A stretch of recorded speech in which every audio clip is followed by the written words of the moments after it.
சென்னை உருது பள்ளியில் குத்துவிளக்கேற்றி விடாமல் தடுத்த மேயர் பிரியாவுக்கு மற்றொரு பள்ளியில் தாவேக எம்எல்ஏ பல்லவி பதிலடி கொடுத்திருக்கிறார். கூடுதல் விவரங்களை செய்தியாளர் ஜெபர்சன் வழங்க கேட்கலாம். ஜெபர்சன், வணக்கம். விவரங்களை பதிவு பண்ணலாம்.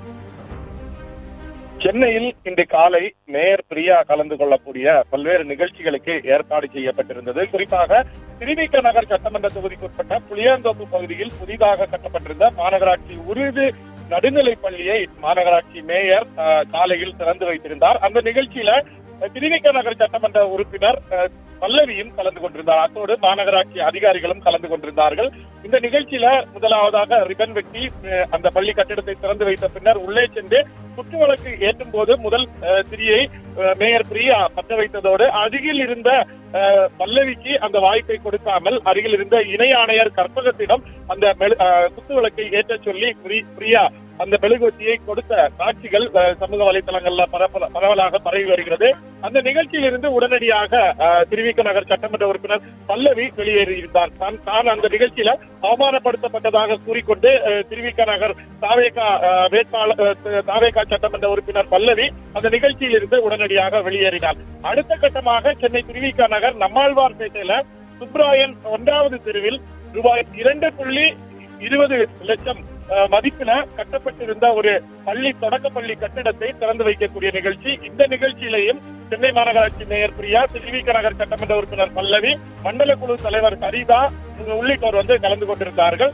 இந்த நிகழ்ச்சியில வழக்கமாக முதல் நிகழ்ச்சியில திருவிக நகர் சட்டமன்ற உறுப்பினருக்கு இதை போல மெழுகுவத்தியை வைத்து குத்துவிளக்கு ஏற்றுவதற்கு வாய்ப்பு மறுக்கப்பட்டதாக எதிர்ப்பு எழுந்ததை தொடர்ந்து இந்த நிகழ்ச்சியில மேயர் பிரியா தாமாகவே முன்வந்து குத்துவிளக்கை ஏற்றிவிட்டு சட்டமன்ற உறுப்பினர் பல்லவியை அந்த குத்துவிளக்கை ஏற்றுமாறு கூறினார். ஆனால் பல்லவி அதை மறுத்து விட்டார். ஏற்கனவே நீங்கள் முதல் நிகழ்ச்சியில என்னை புறக்கணித்து விட்டீர்கள், அடுத்த நிகழ்ச்சியில நீங்களாக என்னை இப்படி செய்வது எனக்கு தேவையில்லாத ஒன்று, வழக்கம் போல நீங்க IAS அதிகாரியிடமே கொடுத்து அந்த குத்து விளக்கை ஏற்ற சொல்லுங்கள் என்று கூறிவிட்டு அங்கேயே மௌனமாக பல்லவி நின்று விட்டார். இதனால் என்ன செய்வதென்று தெரியாமல் மேயரும் திகைத்து போய் நின்று விட்டார். அங்கிருந்த அதிகாரிகளும் திகைத்து போய் நின்று விட்டார்கள். முதல் நிகழ்ச்சியில பல்லவியை அதிகாரிகள் சமரசப்படுத்த முயற்சித்தார்கள். இரண்டாவது நிகழ்ச்சியில் சமரச முயற்சியில ஈடுபட்டு பின்னர் தான் இந்த நிகழ்ச்சியில கலந்து கொள்வதற்கு அவர்கள் வருகை தந்தார். பல்லவி இந்த நிகழ்ச்சியில தானாகவே மெழுகுவத்தியை கொடுத்த பின்னரும் அந்த மெழுகுவத்தியை வைத்து குத்துவிளக்கை ஏற்றாதது ஒரு பரபரப்பை ஏற்படுத்தியது.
பிளே ஸ்டோர் மற்றும் ஆப் ஸ்டோரில் இருந்து பாலிமர் செயலியை QR கோடு மூலம் பதிவிறக்கம் செய்யுங்கள். செய்திகளை உடனுக்குடன் பெறுங்கள்.